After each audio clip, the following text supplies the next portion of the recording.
Liberal versus conservative ideas about sex.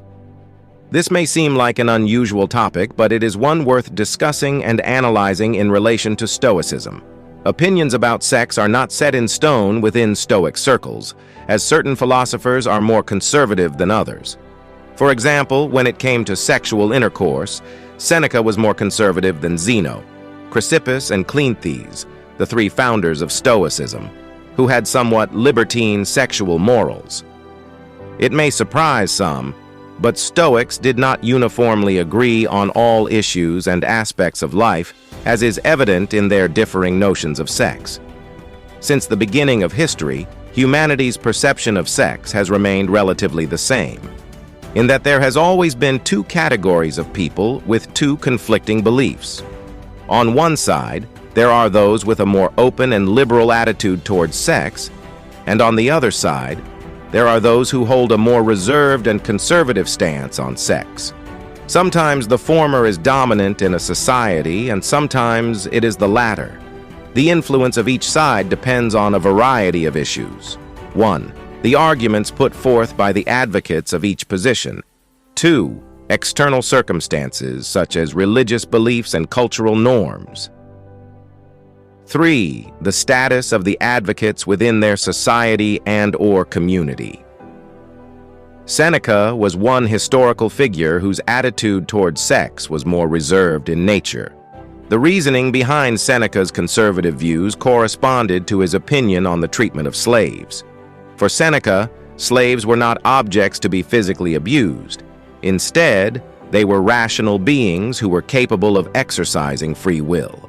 He believed we should never use our power to dominate another human being, in any capacity, and he stood against all forms of exploitation.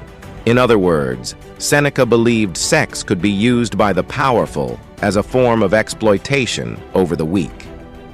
As a result, Seneca held conservative views on all forms of sex. In comparison, Sextus Empiricus held passionate views on sex. For example, he once passionately uttered, "Stoics claim it is not foul to have sex with a courtesan." This is in stark contrast to Seneca's views on the matter. For Seneca, sex was an exploitive practice that made people particularly susceptible to put it in more modern corruption. Seneca would be described as square, while Sextus Empiricus would be considered progressive. Neither view is right and neither view is wrong. They are what they are, merely the opinions of two philosophers of high intellectual caliber. Stoic views on sex. According to Stoicism, the best form of erotic behavior is that which integrates the sexual side of the relationship with companionship, moral character, and friendship. In other words, Stoics believe that true intercourse is carried out with a person whom you respect and love. Stoics were great believers in friendship and companionship, and believed that all actions are better when done in a community form. The same viewpoint also applied to sex. However, in this case, the community is limited to two people, a man and woman, who have a deep love, respect, and emotional bond for one another. However, despite their support for sex in relation to friendship and community, Stoics also viewed sex with certain degrees of suspicion.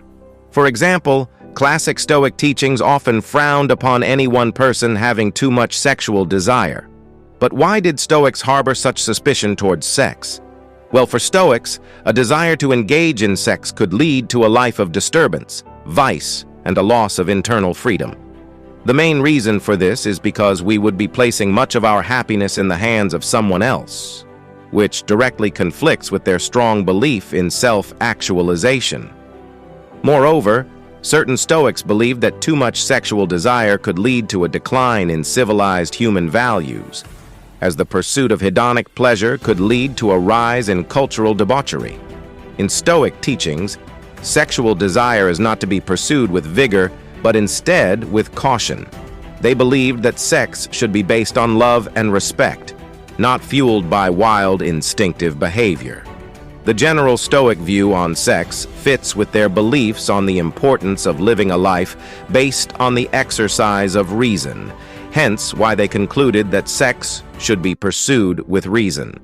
Thus, the fulfillment of sexual reasoning takes hold when a person has found in ancient times, especially during the days of imperial Rome, sexual debauchery thrived, specifically among the upper classes. Perhaps the Stoics were afraid of a double-edged sword, a decline in human reason, and a rise in hedonic behaviors among humans. That fear might have encouraged certain Stoics, such as Seneca, to push for a return to a more conservative and moderate sexual lifestyle. Stoics like Seneca advocated for a new and more conservative lifestyle, where sexual debauchery did not dominate culture and society. Seneca, along with Stoics who harbored similar concerns about what they perceived to be the decline of cultured society, desired to change people's attitudes and to encourage a more reserved approach toward sex. With that in mind, we conclude with the words of the Stoic philosopher Epictetus, who once stated, "When it comes to matters of sexuality, aphrodisia, keep yourself pure as much as you can before marriage.